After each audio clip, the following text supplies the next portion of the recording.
Vamos abrir a palavra do Senhor no Evangelho segundo Marcos, capítulo 14, Marcos 14, 17 a 21, Marcos 14, 17 a 21.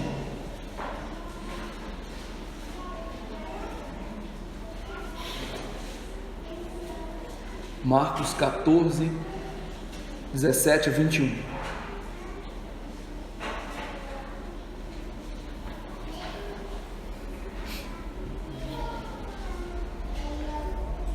Diz assim a palavra: Ao cair da tarde, foi com os 12. Quando estavam à mesa e comiam, disse Jesus: Em verdade vos digo que um dentre vós, o que come comigo, me trairá. E eles começaram a entristecer-se e a dizer um após o outro: Porventura sou eu? Respondeu-lhes: É um dos 12, o que mete comigo a mão no prato. Pois o Filho do Homem vai, como está escrito a seu respeito. Mas ai daquele por intermédio de quem o Filho do Homem está sendo traído. Melhor lhe fora não haver nascido. Vamos orar. Senhor nosso Deus, Pai bendito, amado, estamos diante da Tua Palavra, e essa porção da Escritura, por si só, já é uma porção perscrutadora e que deveria levar-nos, ó Deus, a examinar os nossos corações quanto a sermos discípulos de Cristo e se estamos vivendo uma vida de traição ou uma vida de obediência. Mas eu imploro que o Senhor abençoe a exposição dessa noite. Ajude-me, ó Deus, a expor esse texto. Eu sou um vaso de barro, mas o tesouro é o Evangelho, o próprio Cristo. E que este tesouro, nesta noite, fique evidente diante de nós.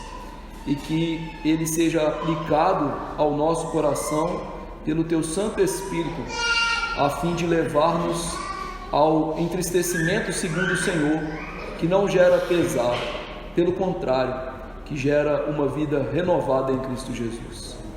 Peço que isso honre e glorifique o Senhor nessa noite. E Deus, tira dos nossos corações, tira das nossas mentes agora qualquer impedimento de ouvir a Tua santa palavra, Senhor. Que nós estejamos voltados para o Senhor, para receber uma porção suficiente de graça, salvífica e transformadora para as nossas vidas. Em nome de Jesus eu lhe imploro isso. Amém.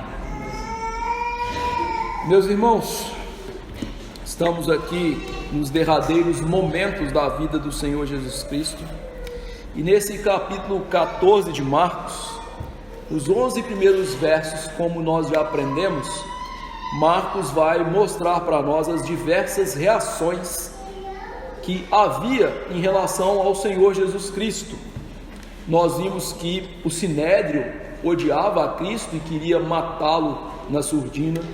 Nós vimos que havia no grupo dos discípulos uma mulher chamada Maria, irmã de Marta e Lázaro, que amava a Cristo de tal maneira que entregou um perfume a ele que lhe custava 1 ano de salário.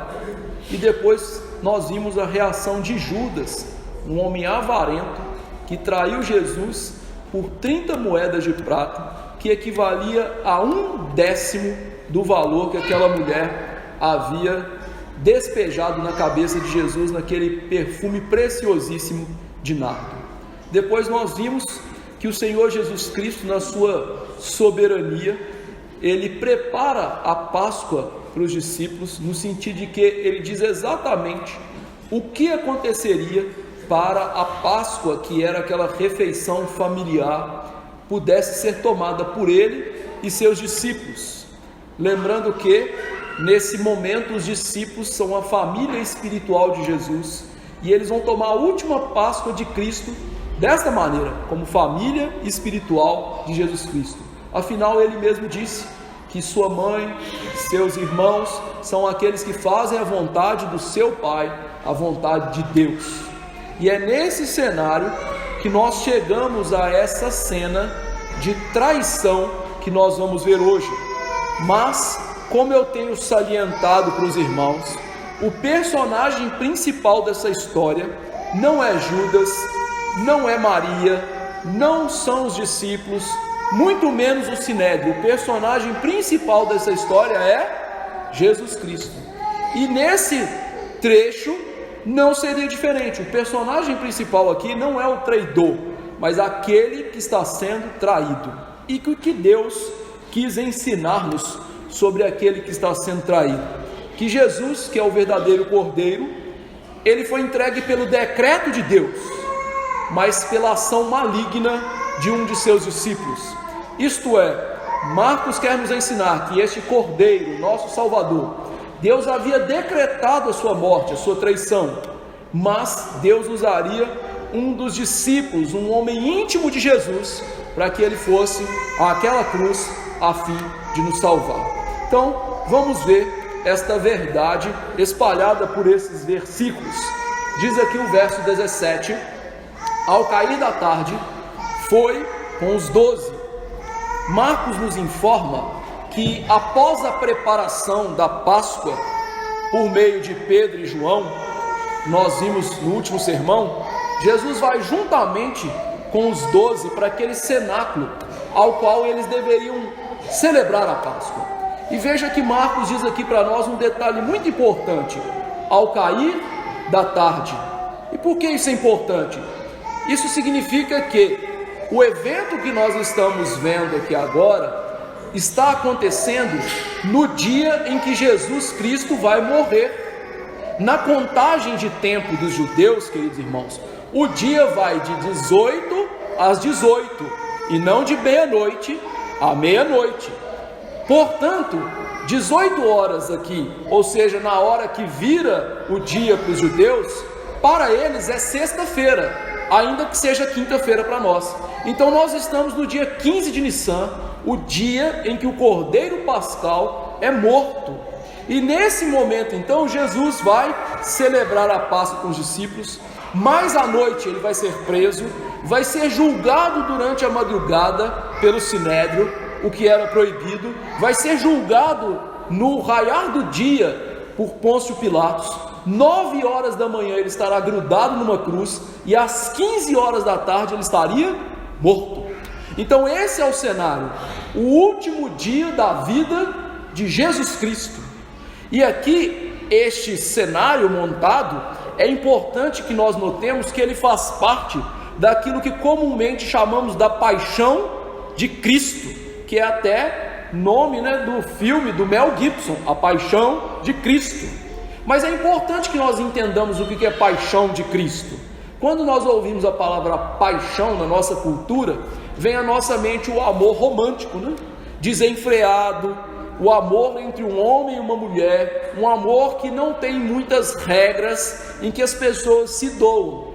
Contudo, na cultura grega, a ideia de paixão estava ligada ao sofrimento. Por isso, quando nós dizemos a paixão de Cristo, nós estamos falando do sofrimento de Jesus Cristo. E a paixão de Cristo engloba não só a cruz, que nós muito falamos dela, que sim, é o momento climático,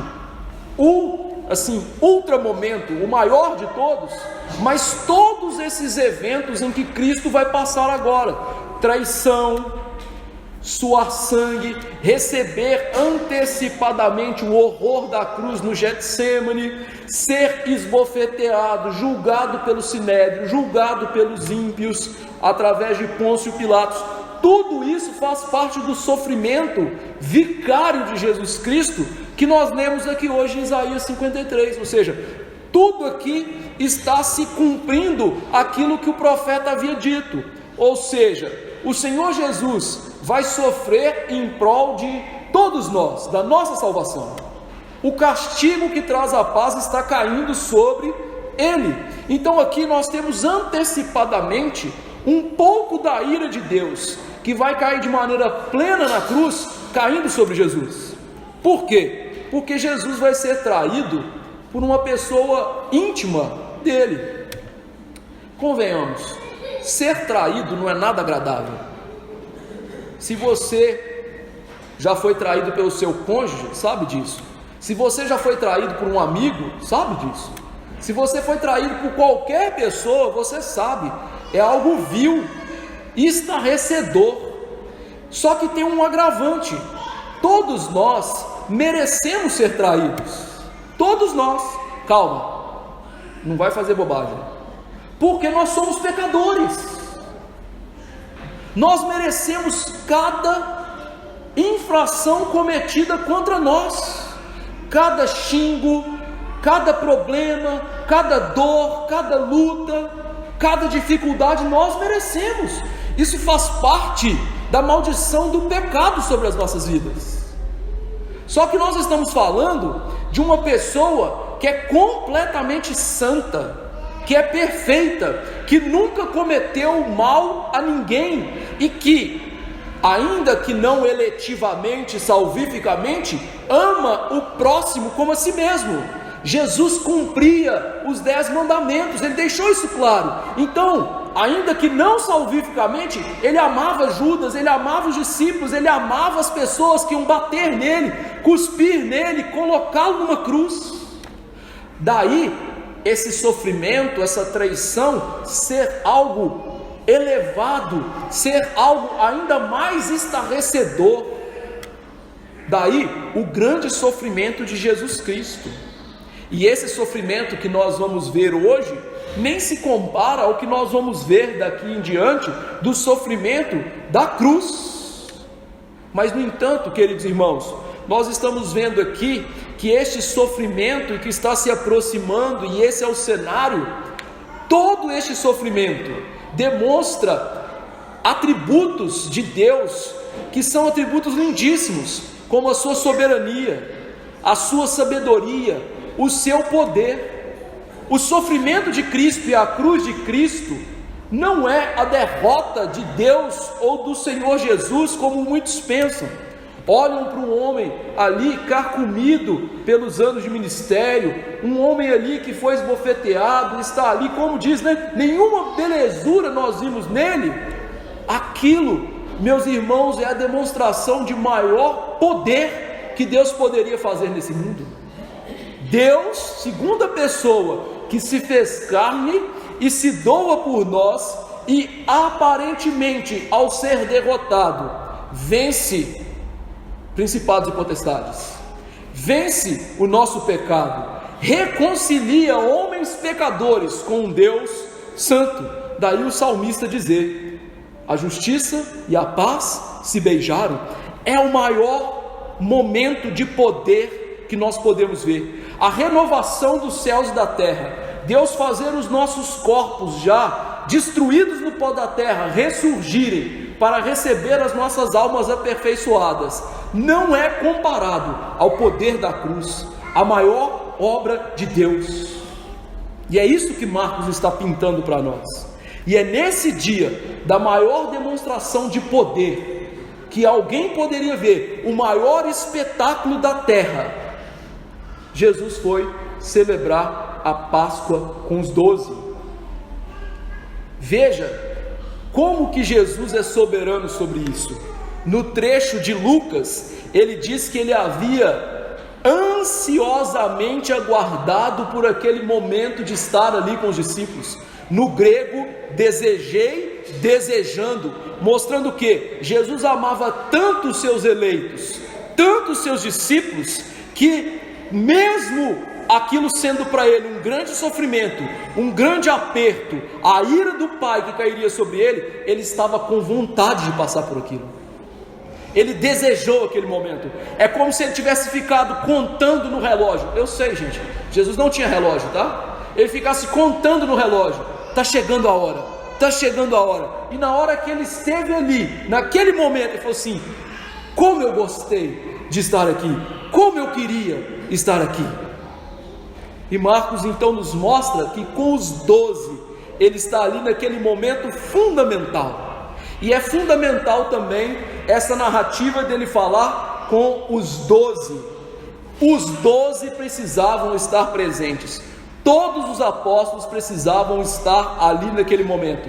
Os 11 que seguiriam como apóstolos, porque haveriam de receber a instrução quanto à ceia, haveriam de ser instruídos quanto ao ministério, sobre o Espírito Santo, sobre a vida cristã de obediência, como nós vemos em João 13 até 16, e deveriam ouvir a oração que Jesus fez por eles em João 17. Eles precisavam estar ali.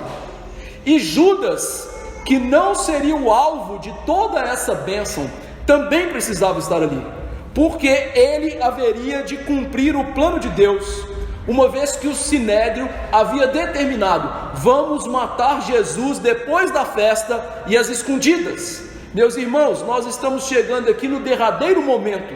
A festa da Páscoa começa, e se Jesus quisesse ficar naquele cenáculo, eles não saberiam onde ele está. Era necessário que Judas estivesse ali, Judas soubesse da rotina de Jesus, de ir até o Getsêmani orar, de toda aquela rotina de Cristo, para que ele pudesse trair Jesus e o plano de Deus se cumprir, e não o plano dos homens. Ou seja, Judas é o elemento crucial aqui, o gatilho do plano, o estopim do plano, para que pudesse explodir a bomba da morte de Jesus na Páscoa, ao vivo e a cores, para mais de 1 milhão de pessoas presenciar. Era necessário que fosse assim. Por isso Marcos fez questão de mostrar: os 12 estão presentes. E é interessante porque quando nós olhamos para isso, nós vemos mais uma bela doutrina de Deus, sua santa providência em ação. A providência de Deus é a doutrina pela qual, de maneira muito santa, sábia e poderosa, Ele governa todas as suas criaturas e todas as ações delas. E essa doutrina está aqui envolvida. O pecado de Judas está debaixo da providência de Deus, do controle de Deus, para que o plano de Deus se cumpra. É por isso que o Salmo 76, verso 10 diz o seguinte: pois até a ira humana há de louvar-te, e do resíduo das iras te cinges. Ou seja, o salmista ensinou-nos essa preciosa lição que está diante dos nossos olhos agora.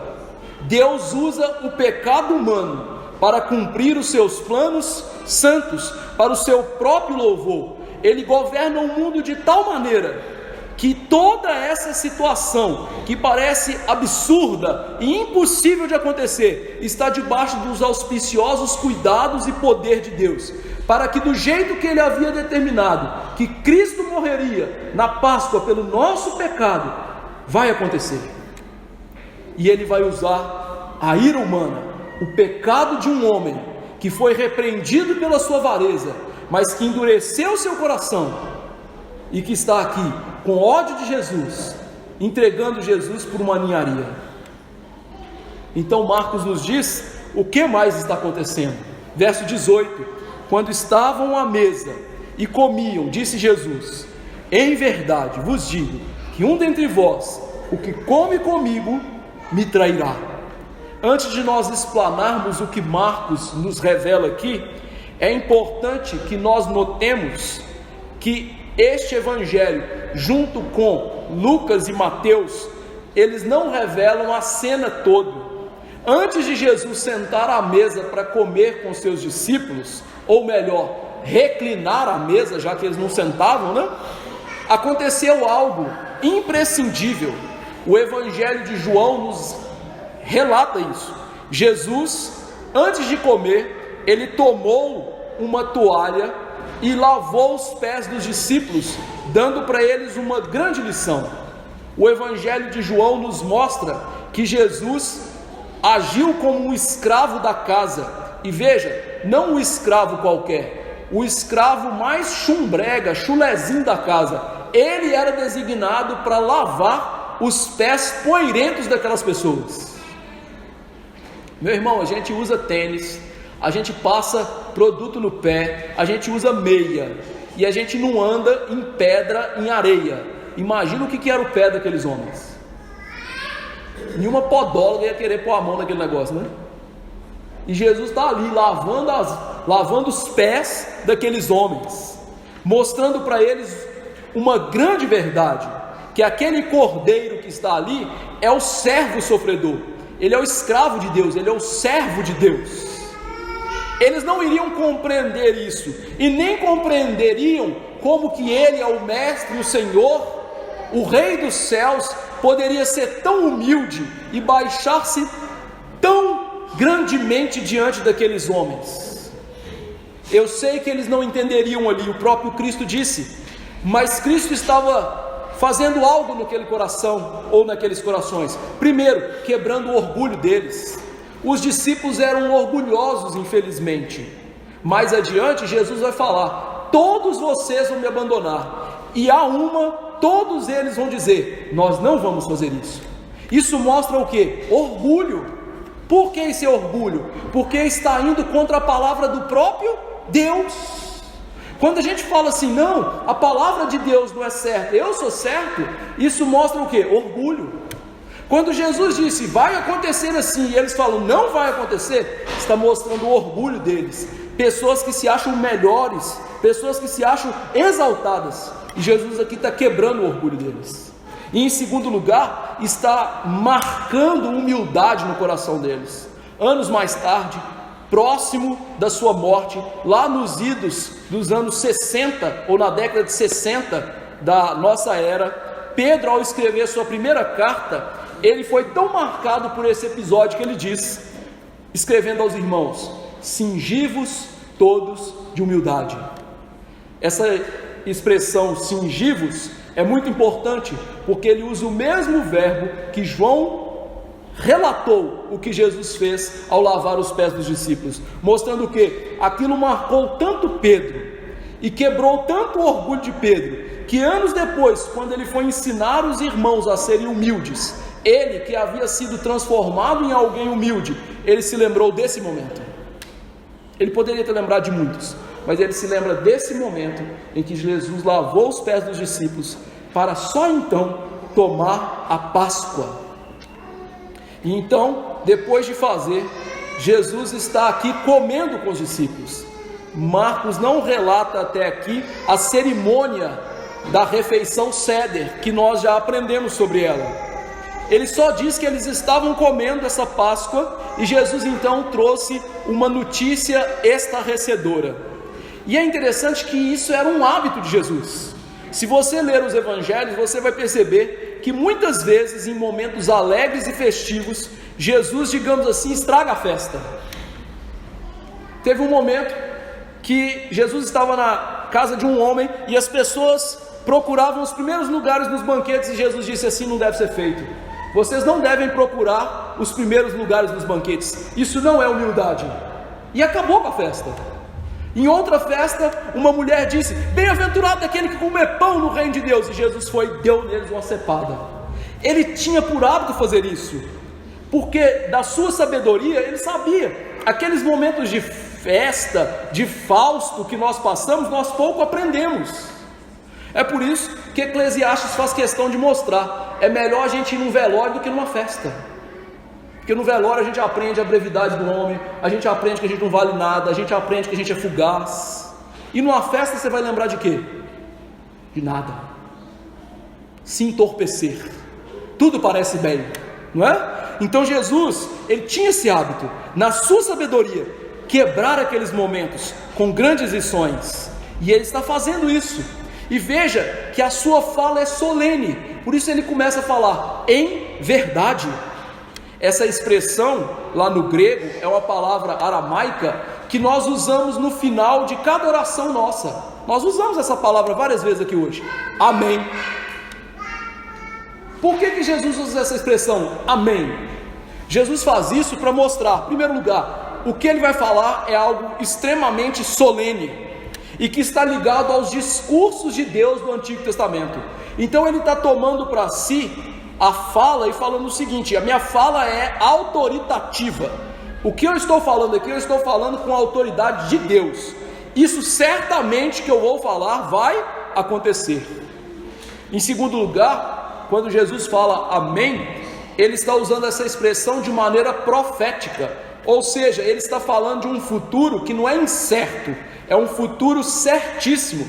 Vai acontecer. é impossível que não aconteça. Sua fala é segura, bíblica, cirúrgica. Não haveria de deixar de se cumprir. Então, o que os discípulos ouviriam, eles poderiam ter certeza: isso vai acontecer. E o que eles ouviram? Um dos que come comigo vai me trair. Jesus está falando: certamente vai acontecer, é seguro. Um dos homens que está aqui comigo é o traidor. Ele vai me entregar. É interessante que semanas antes Jesus já havia dito que ele seria entregue nas mãos dos sacerdotes, dos escribas, dos principais religiosos. E agora ele está focando no grupo dos discípulos. Ele reduz as possibilidades. Podia ser qualquer um. Agora ele está falando: não, é alguém que está aqui. E só havia 13 pessoas ali, Jesus e os 12. Está aqui o traidor. E veja que então a maneira de Jesus falar aponta que essa traição sairia não só dos discípulos, mas de um grupo íntimo dele. Porque ele está falando: aquele que come comigo. Isso é importante. Eu e você, mineiros, a gente é muito dado quanto às pessoas, no sentido de que às vezes chega uma pessoa lá na sua casa, vai, olhar aquele negocinho da dengue lá e preencher o papelzinho, você já fala, você quer tomar uma aguinha, amigo? Você quer tomar um cafezinho? Não é assim? Eu lembro que uma vez eu fui subir o Pico da Bandeira e fiquei hospedado em Alto de Jequitibá com um amigo meu. Só naquela tarde anterior à subida eu tomei 5 cafés de gente que eu nunca tinha visto na minha vida. Vamos tomar um cafezinho? Eu até parei, senão eu não vou subir, eu vou rolar morro abaixo, Mineiro é assim, mas judeu não é assim. Judeu não vai ver alguém na rua e falar assim: vem aqui tomar um café comigo.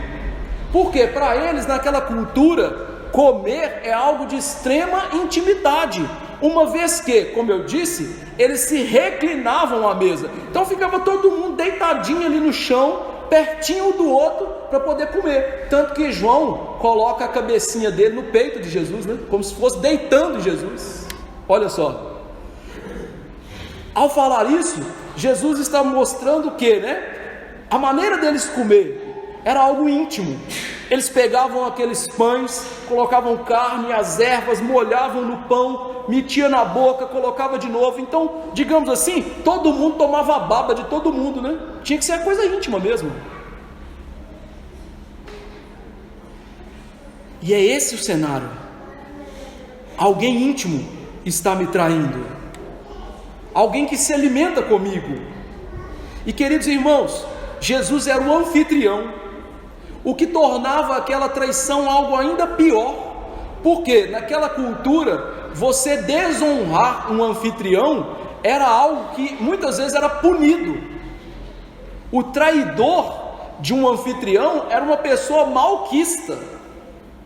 Você, que já está nos 40 ou passa disso, vai se lembrar daquele filme na sessão da tarde, o Corcel Negro, Chitã era o nome do cavalo.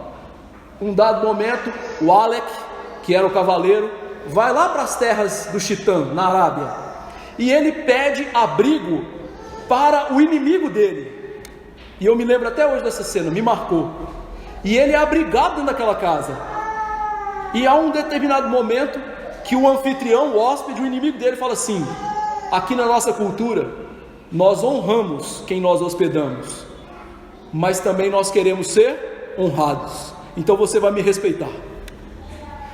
Ou seja, nessa cultura, a pessoa que é o anfitrião, ela tem que ser extremamente honrada. O que Judas vai fazer, por si só já era algo nefasto, criminoso, terrível, mas ele vai, digamos assim, desrespeitar o anfitrião, o pai espiritual daquela casa, que é a igreja do Senhor. Por isso era algo extremamente lamentável. Era um homem íntimo, alguém que deveria tratar Jesus com extremo respeito. E o que está acontecendo ali é o cumprimento de uma profecia. Salmo 49:10. Até o meu amigo íntimo, em quem eu confiava, que comia do meu pão, levantou contra mim o calcanhar. O salmista Davi, 1000 anos antes, havia dito: Jesus ia ser traído por alguém íntimo, alguém que comia com ele, alguém que ele se deu, alguém que ele confiou, que foi íntimo dele, seria o seu traidor. Talvez você pense assim: nossa, Jesus então foi enganado, não é? Ele confiou em Judas. Não, meus irmãos, Jesus nunca foi enganado. 1 ano antes, na multiplicação de pães e peixes, em João 6, Jesus deu um discurso que muitos que julgavam seus discípulos foram embora. E depois os apóstolos confessaram que eles gostariam de ser discípulos de Jesus e permanecer junto dele. E Jesus encerra a sua fala dizendo: vocês não são em número de 12? Um de vocês há de me trair. 1 ano antes ele já tinha mostrado para os discípulos que um dos seus apóstolos iria traí-lo, e ele sabia quem era: Judas Iscariotes. Jesus, na verdade, escolheu Judas sabendo que ele iria traí-lo. Deus havia decretado na eternidade passada que Judas iria trair Jesus, que ele era o vaso de perdição preparado para aquele momento da história, um vaso maligno, preparado pelo próprio Deus para trair Jesus.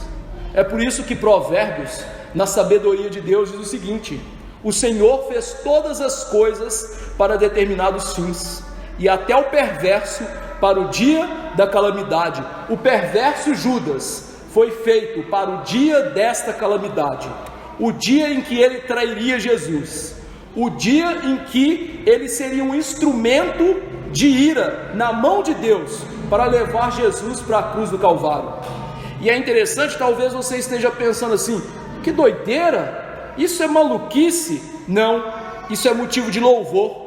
Quando Paulo meditou nestas verdades sobre os vasos de ira que Deus preparou para a ira, para mostrar o seu grande poder sobre todas as coisas, Paulo termina louvando ao Senhor, porque dele, por meio dele e para ele são todas as coisas eternamente. Amém. Essa não é uma doutrina para nos levar à confusão, à raiva. Essa é uma doutrina para que nós nos ajoelhemos e entendamos: a mente de Deus é infinitamente superior à nossa. A nossa lógica é incapaz de encaixotar Deus, de compreender todo o ser de Deus. Por isso, quando o salmista, no Salmo 139, ao meditar que todos os seus dias foram escritos e determinados, ele disse: isso é uma tarefa maravilhosa demais para mim, e louvou a Deus. E é exatamente isso que esse texto deveria levar-nos ao louvor da supremacia, da soberania de Cristo e do próprio Deus nessa cena. Cristo é o centro dessa cena. E essa fala de Jesus então provocou aquilo que Cristo queria nos discípulos. Verso 19: eles começaram a entristecer-se e a dizer-lhe, um após o outro: porventura sou eu? No Evangelho de Mateus, Senhor. Eles falaram Senhor. Diante da fala de Jesus, os discípulos se entristeceram muito. E infelizmente o português não dá para nós toda a intenção aqui do texto grego. Essa é uma daquelas palavras como saudade no português. Qual é a palavra no inglês para saudade? Não existe. Eles usam uma expressão, I miss you, ou seja, eu sinto a sua falta. Não existe uma palavra saudade. Há palavras que só existem em determinados idiomas, e esta palavra aqui, ela é impossível de nós traduzirmos com uma palavra. Por isso os tradutores colocaram um advérbio de intensidade. Entristeceram-se muito, para mostrar o quê? O que está acontecendo no coração dos discípulos? Eles foram tomados de uma angústia, mas não é uma angústia qualquer, profunda, grandiosa, o que seria comparado na nossa geração a uma depressão profunda. O coração deles decaiu, ficou prostrado, sem ânimo, destruído. Por isso que cada um deles começou a perguntar: sou eu, Senhor?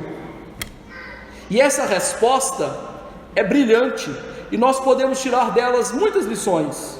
Em primeiro lugar, o que essa resposta, acaso sou eu, Senhor, ensina? Veja, eles não acusaram uns aos outros. Se fosse eu, talvez eu tivesse falado assim: ô Jesus, eu acho que é Pedro. Pedro é muito folgado. Quantas vezes ele já errou, falou bobagem? O Senhor até falou assim, né? Arreda Satanás. Se fosse você, talvez falasse assim: Jesus, eu acho que é Tomé. Tomé até agora não acreditou em quase nada, agora é a hora dele te trair. Mas eles não fizeram isso. Cada um deles começou a perguntar: sou eu? Apontando para si mesmo, mostrando um grande espírito de caridade e fraternidade, ao invés de acusar o próximo. Por isso, Charles Spurgeon disse que suspeitar de si mesmo é o parente mais próximo da humildade. Ou seja, eles demonstraram ali humildade, suspeita de si mesmo. Por quê? Porque essa resposta nos mostra que quem estava agindo no coração deles era o Santo Espírito de Deus, que produziu tristeza segundo Deus e não segundo o mundo. Essa tristeza segundo Deus, Paulo diz o seguinte: porque a tristeza segundo Deus produz arrependimento para a salvação, que a ninguém traz pesar, mas a tristeza do mundo produz morte. Eles olharam para o seu próprio pecado e não do outro, e esta é uma das características do verdadeiro arrependimento. O arrependimento verdadeiro não olha para o pecado do outro, olha para o seu próprio pecado. Por isso, Jeremias disse: aquele que se queixar, queixe do seu próprio pecado. Esses homens, eles foram tomados pelo Espírito Santo, de tal maneira que eles se entristeceram e se arrependeram. E em terceiro lugar, eles chamaram Jesus de Senhor. Marcos não registra isso, mas Mateus registra. Isso é importante, por quê? Mais adiante nós vamos ver que também Marcos não registra, Mateus registra, que Judas não chama Jesus de Senhor, ele chama Jesus de Mestre. E quando eles chamaram Jesus de Senhor, eles estavam reconhecendo que Jesus é o Salvador, que Jesus é Deus.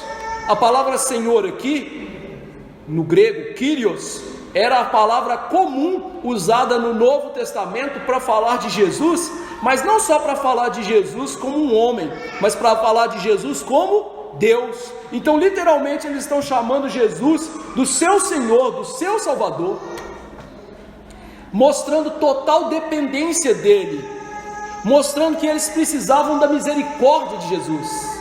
E veja que interessante, a confrontação de Jesus fez com que eles olhassem para eles mesmos e para os seus pecados e o chamassem de Senhor.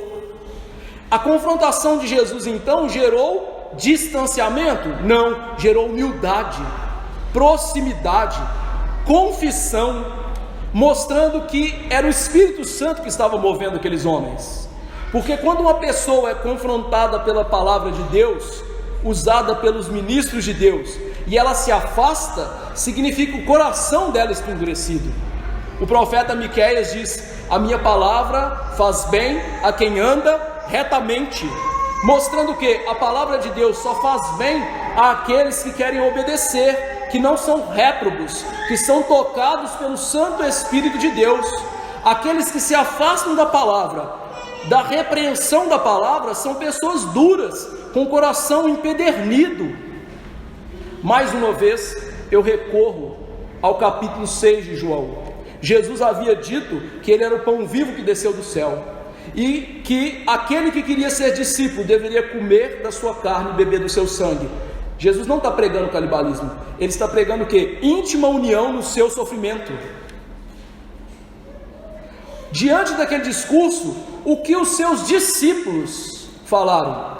Duro é esse discurso, e a uma foram embora.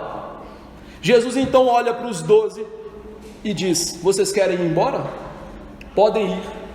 E então o Espírito Santo ilumina Pedro, que diz: para onde iremos, Senhor? Só o Senhor tem palavras de vida eterna. O mesmo discurso que mandou embora um monte de falsos discípulos, manteve os verdadeiros discípulos, menos um, que era o filho da perdição, que precisava estar ali porque iria trair Jesus, e ficou na sua hipocrisia. Veja então que essa resposta deles mostra que Jesus está quebrando o coração deles, trabalhando no coração deles. Afinal, eles vão tomar a Santa Ceia com Jesus. Por isso eles deveriam ver o seu pecado, entristecer-se, examinar-se. E foi exatamente isso que Jesus está fazendo com os discípulos. A pergunta dos discípulos, meus irmãos, então, envolve todas essas verdades. Mas a pergunta deles é uma coisa curiosa, porque ela é escrita no grego como se fosse uma pergunta querendo algo positivo. A pergunta deles dizia o seguinte: não sou eu não, né, Senhor? A ideia é essa. Ou seja, eles queriam receber de Jesus uma afirmação que não era nenhum daqueles 11. Mas Jesus faz isso, ou faz o que eles querem? Não, porque não é isso que eles precisam. Por isso o verso 20 diz: respondeu-lhes, é um dos 12, o que mete comigo a mão no prato. Veja, a resposta de Jesus não corre direto ao anseio do coração daqueles homens. Eles queriam ouvir de Jesus: olha, não é vocês não é nenhum de vocês. Mas o que Jesus disse não foi isso.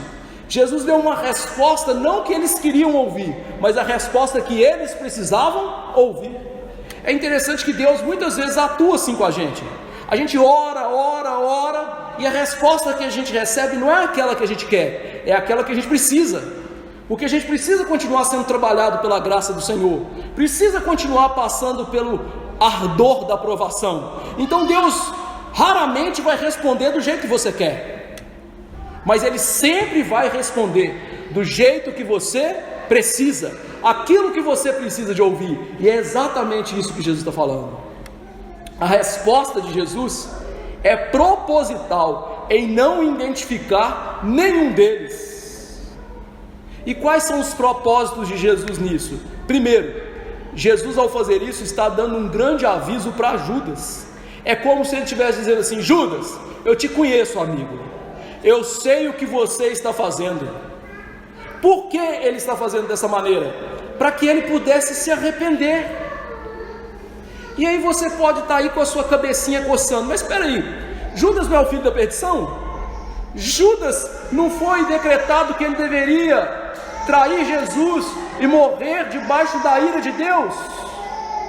Sim, mas aqui nós temos algo incompreensível. Os decretos de Deus são assim.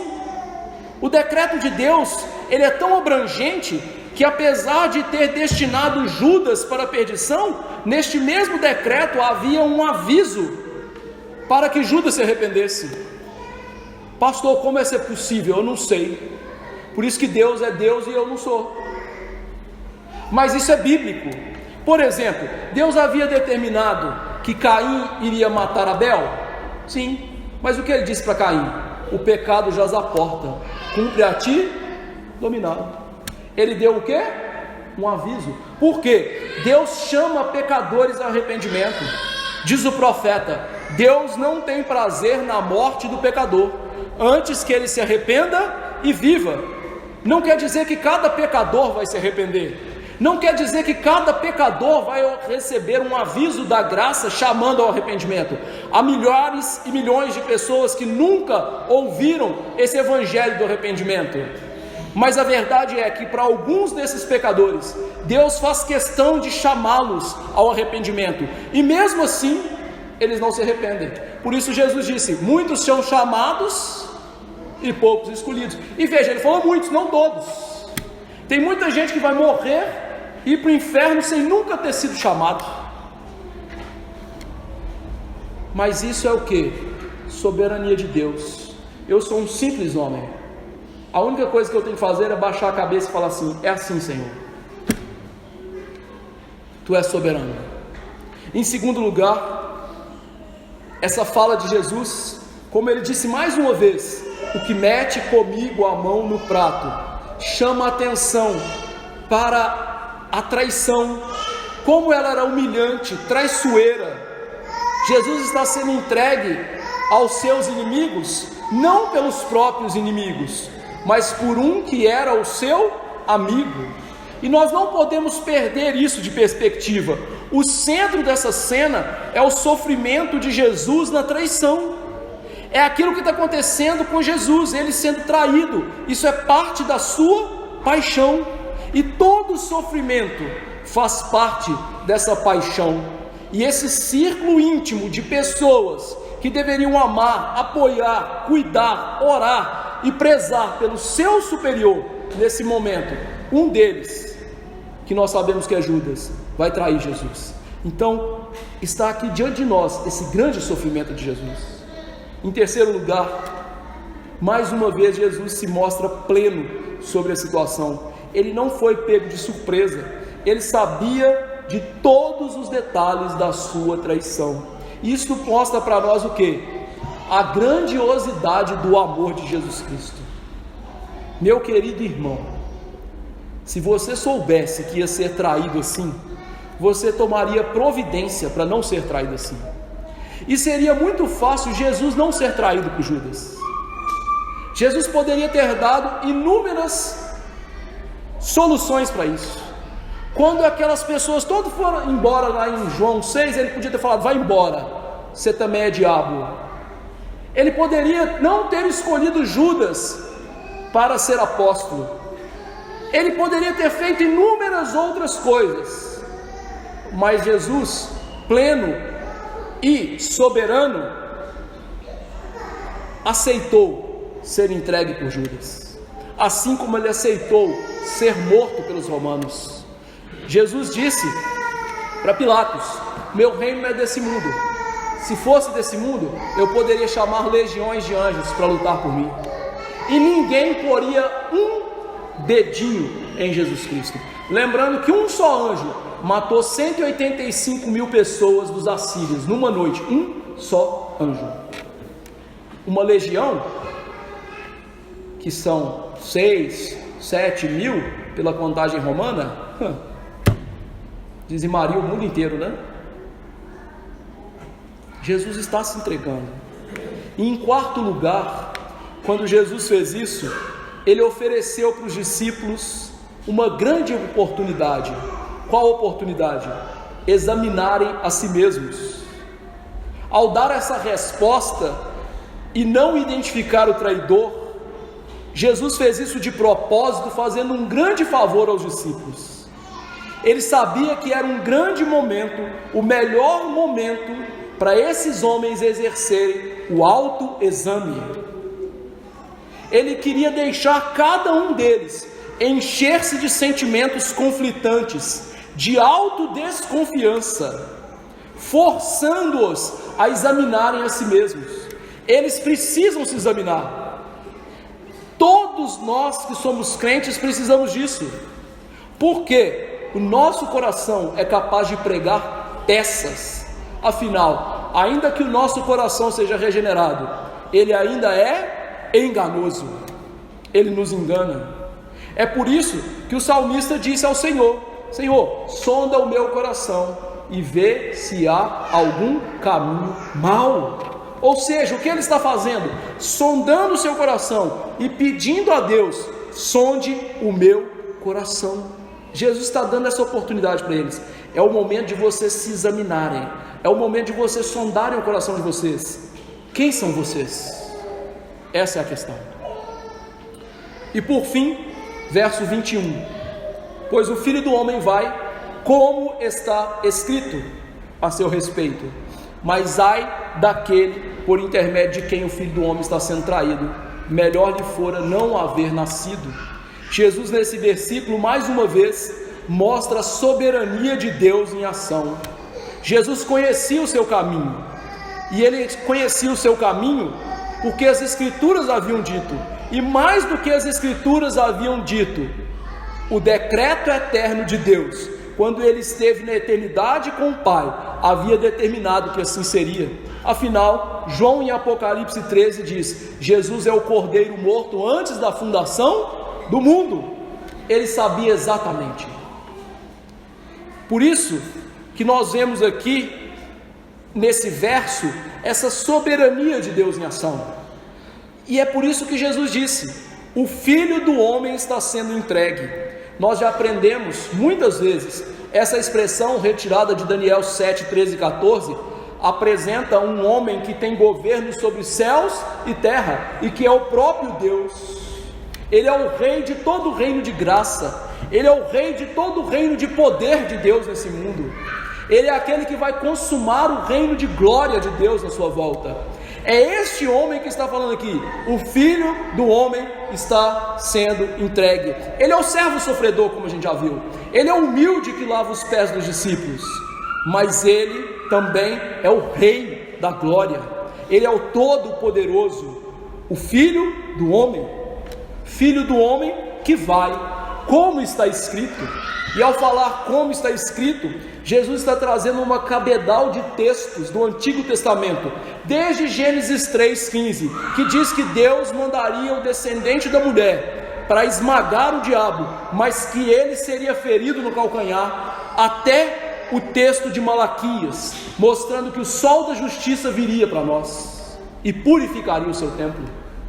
Jesus está mostrando que toda a Escritura inspirada fala deste momento nevrálgico, alguns textos de maneira específica e outros de maneira implícita, que ele é o Salvador, que está se cumprindo ali, como nós vimos o Salmo 41, Salmo 22, Isaías 53, Salmo 118, Salmo 69 e inúmeros outros textos que eu ficaria aqui até amanhã falando para os irmãos, como está escrito.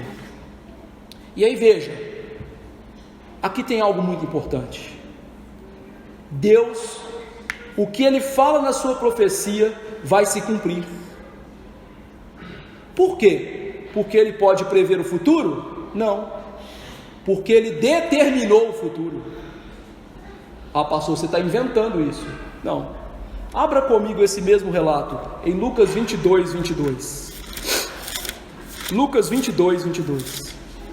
Lucas não fala igual Marcos. Olha como ele fala.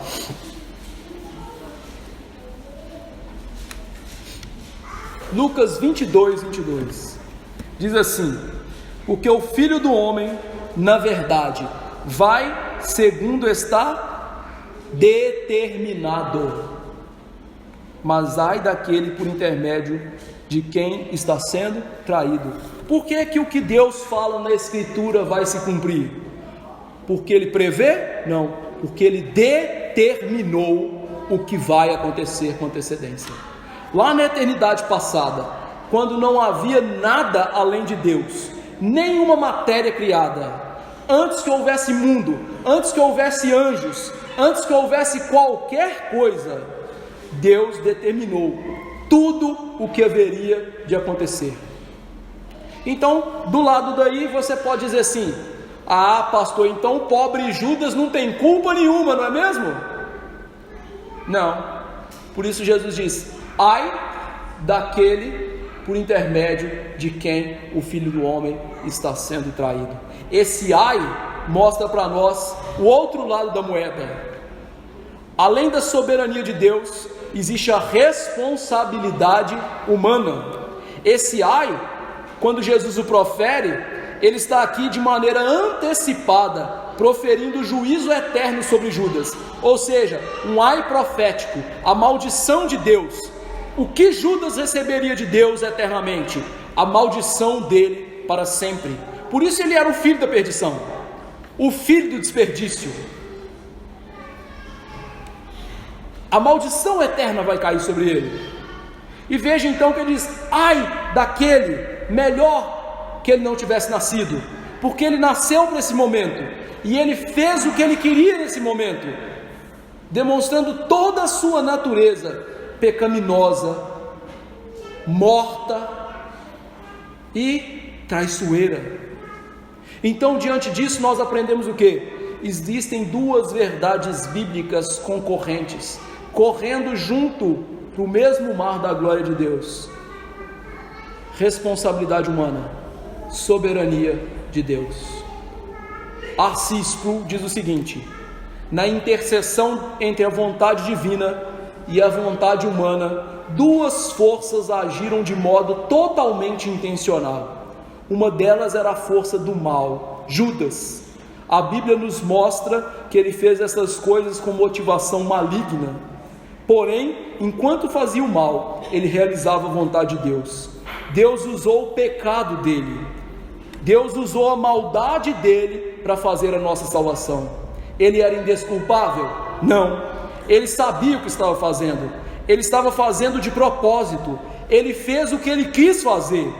Ele se envolveu maliciosamente porque quis num ato traiçoeiro. No entanto, acima de Judas estava o soberano, o qual tomou este mal e usou para os seus justos propósitos. Judas fez o mal que queria fazer, mas Deus o sobrepujou. Deus usou sua natureza pecadora e livre para agir a favor da nossa salvação. E então, Marcos não registra aqui, nós vemos que esta é a verdade. No Evangelho do Senhor segundo Mateus, depois de cada um daqueles dizer, sou eu, Judas também fala, acaso sou eu? Só que veja, ele não fala, acaso sou eu, mestre. Vamos abrir Mateus 26, verso 25.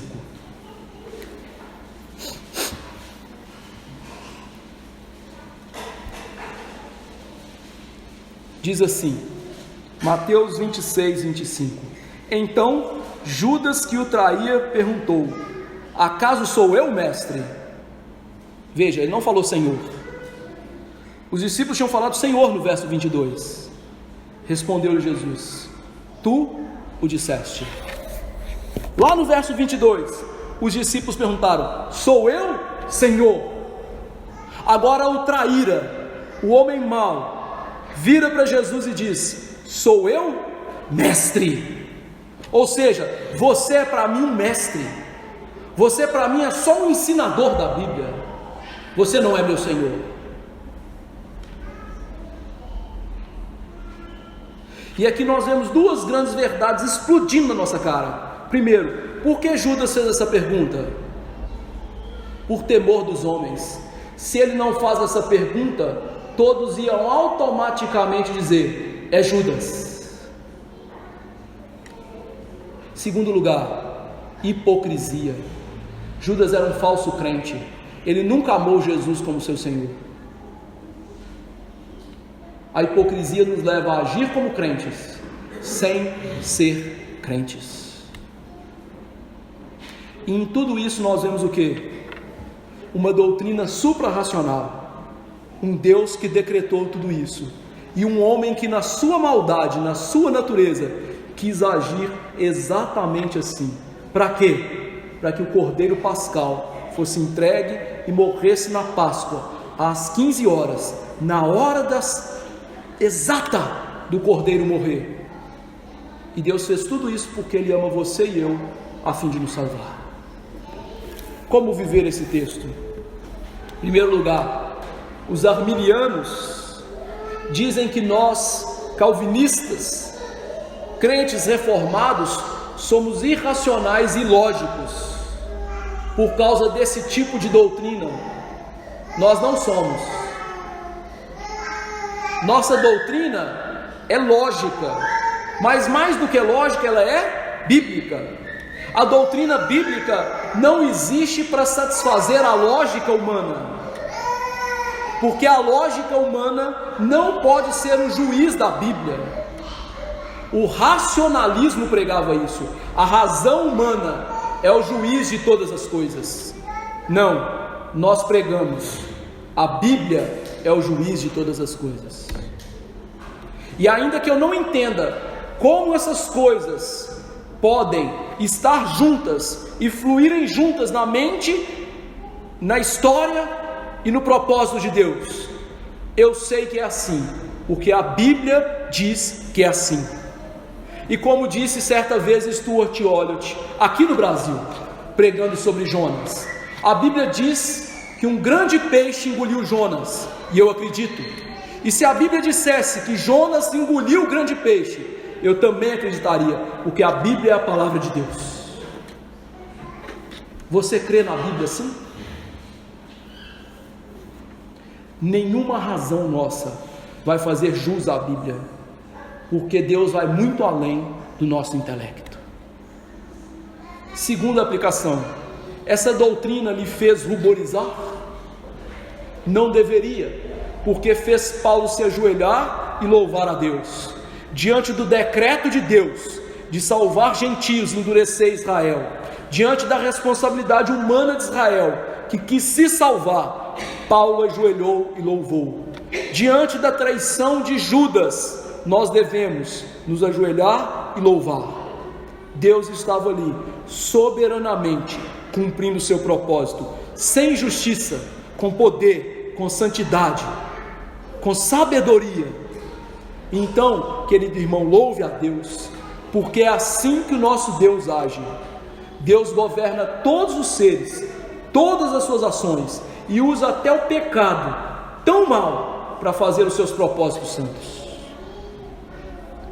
É por isso que Paulo pôde nos confortar dizendo: todas as coisas cooperam para o bem daqueles que amam a Deus e são chamados segundo o seu propósito. Terceira aplicação: você crê nesse Deus que foi exposto aqui hoje? Se você não crê, infelizmente você ainda não é um cristão. Mas solenemente, assim como Jesus estava ali chamando Judas ao arrependimento, eu lhe chamo hoje: arrependa-se, confesse que o verdadeiro Deus, o Deus da Bíblia, é esse que você ouviu aqui hoje. E não faça como Judas, que o chamou de mestre, o chame de Senhor. Esse Deus, ele não é inventado pelo mundo. O Deus cristão de hoje é o Deus inventado pelo mundo. O Deus da Bíblia é que precisa ser pregado nas nossas igrejas. E infelizmente, ele está lá fora batendo. Quarta aplicação: nós vimos os discípulos chamando Jesus de Senhor. Isso é muito importante. Você que vai professar fé na semana que vem, escute isso. Jesus não é só um mestre. E uma das coisas que tem entristecido aos pastores e sobretudo o nosso conselho ultimamente é: quando nós vamos examinar pessoas para profissão de fé e batismo, nós perguntamos para ela: quem é Jesus para você? E elas sempre dizem: é tudo para mim. Jesus é mestre, Jesus é o Filho de Deus. Mas raros são aqueles que dizem: Ele é o meu Senhor. E qual que é a importância disso? A Bíblia diz: aquele que invocar o nome do... eu achei que fosse mestre. Do Senhor será salvo. Se Jesus nunca foi um Senhor na sua vida, Ele nunca foi o seu mestre, Ele nunca foi o seu Salvador, Ele nunca foi o seu amigo. Então hoje, invoque o nome do Senhor. Senhor, vem reinar no meu coração, me salva. Quinta aplicação: esse texto mostra para nós um hábito que a igreja criou ao longo dos séculos, que é bíblico e que nós agora estamos extirpando nas nossas igrejas: o autoexame.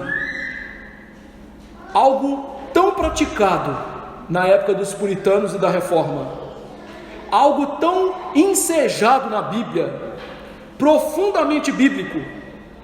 A Bíblia nos chama a examinar o nosso coração. Ela chama cada um de nós a perscrutar em que o pecado tem nos cegado, e ela pede até que nós clamemos a Deus: sonda o meu coração, vê se tem caminho mau, para nós nos arrependermos. Meu querido irmão e irmã, o autoexame cristão é muito importante. Eu quero comparar ele com o autoexame que vocês mulheres deveriam fazer. Vocês não são incentivadas a palpar as mamas de vocês para ver se tem alguma coisa? Aí às vezes chega no médico, ele nunca fez, está lá com um nódulo. vou morrer, câncer, porque nunca se examinou. Uma coisa tão boba, né? Estou pregando sobre saúde, estou fazendo uma analogia. Às vezes você vai chegar diante de Deus e nunca se examinou, e naquele dia vai ser tarde demais. Está com câncer do pecado incurável e vai para o inferno. Se examine. Chegue na sua casa e se examine. Vai confessar os pecados à noite antes de dormir. Senhor, o que eu fiz de errado hoje? O que tem no meu coração que está prejudicando minha vida com o Senhor? Pratique isso, para que não seja tarde demais. Sexto lugar, é uma prática muito salutar nós não ficarmos acusando as pessoas dos seus pecados, mas olhar para os nossos próprios pecados. Meu querido irmão, olhe para o seu pecado em primeiro lugar. Isso quer dizer que você, ao ver o irmão pecando, não vai falar nada? Não é isso. Que você não vai admoestar e exortar quando preciso? Não é isso. Senão nem a pregação haveria, não é mesmo? Mas a verdade é que a gente precisa de olhar para o nosso pecado. Muitas vezes a gente olha para o pecado do outro para não olhar para o nosso pecado. Olhe para o seu, qual é ele? Onde que precisa de graça para você mortificar o pecado na sua vida? Aquilo que está incomodando o Senhor na sua vida, olhe para o seu, e depois que você tirar a trave, ou seja, o pedaço de madeira gigante dos seus olhos, ajuda a tirar o cisquinho do irmão, mas primeiro olhe para o seu pecado. E em último lugar, como nós vimos aqui, Judas foi um hipócrita, e mostrou isso na preocupação do que os homens pensavam dele, por isso ele imitou os discípulos. Não seja assim. Não se preocupe com o que as pessoas pensam de você, preocupe-se com o que o Senhor do Universo pensa sobre você. O que Deus pensa de você? Porque se você preocupar com o que o homem pensa de você, você vai ser como Judas, um hipócrita. E meu irmão, ser hipócrita é uma das piores coisas do mundo. Jonathan Edwards, falando sobre a hipocrisia e a oração, ele diz: quão rara é a verdadeira conversão, quão mais raro é que um hipócrita se torne um verdadeiro cristão. Então cuidado com a sua hipocrisia. Então como é que eu vou saber? Pergunte a si mesmo hoje: quem sou eu nessa cena? Aquele que fala, sou eu, Senhor? Ou aquele que aponta para o outro e fala assim, é Pedro, Senhor? Que Deus aplique isso ao nosso coração. Vamos nos levantar, meus irmãos, e suplicar a graça do Senhor sobre as nossas vidas. Senhor meu Deus, ó Pai Celeste, cabe a mim e aos meus irmãos o corar de vergonha. Muitas vezes, ó Deus, temos agido como Judas, com hipocrisia e traição. Traímos o Senhor por dinheiro, traímos o Senhor por trabalho, traímos o Senhor por indolência das coisas espirituais. Então eu lhe imploro, sonda o nosso coração e aponte para nós os nossos caminhos maus, e não somente aponte, porque Judas viu que o caminho dele era mau e suicidou, mas aponte com arrependimento, para que nós, ó Deus, confessemos a tua justiça e o nosso pecado, e abandonemos o pecado em prol de uma nova obediência ao Senhor. Senhor, derrama o espírito de graça e súplica sobre nós, para que de fato nos arrependamos, para que de fato, ó Deus, nos humilhemos, clamando ao Senhor por misericórdia. Ó Deus, olha para nós, tão fracos, o Senhor sabe que somos pó, me escuta, porque nós precisamos disso, cada um de per si aqui, sobretudo eu, precisamos do arrependimento, em todas as áreas da nossa vida. Por isso, ó Deus, toca o nosso coração nessa noite, quebranta-nos como o Senhor fez com os discípulos, gera uma tristeza tal que somente a tua graça pode curar. Senhor, e faça-nos nos examinar a cada dia, faça-nos, ó Deus, a cada dia perguntar ao Senhor o que precisa ser mudado, e não somente isso, mas também implorar ao Senhor: mude-nos, transforme-nos, faça-nos com um coração novo, com um espírito novo. Senhor, faça isso por amor do teu nome. E Senhor Deus, nos dê graça de entender que todos nós somos responsáveis pelos nossos pecados, e nos dê graça de entender que acima de tudo isso está a tua soberania. Por isso, ó Deus, eu te louvo. O Senhor é o Deus do céu e da terra, o Senhor é o Deus que controla todas as coisas, o Senhor é o Deus que merece a honra, a glória, o louvor e eternamente. Em nome de Jesus, amém. Que a graça do Senhor Jesus Cristo, o amor de Deus, nosso Pai, e a eterna comunhão do Santo Espírito do Senhor estejam com todos os eleitos do Senhor hoje e para sempre. Amém.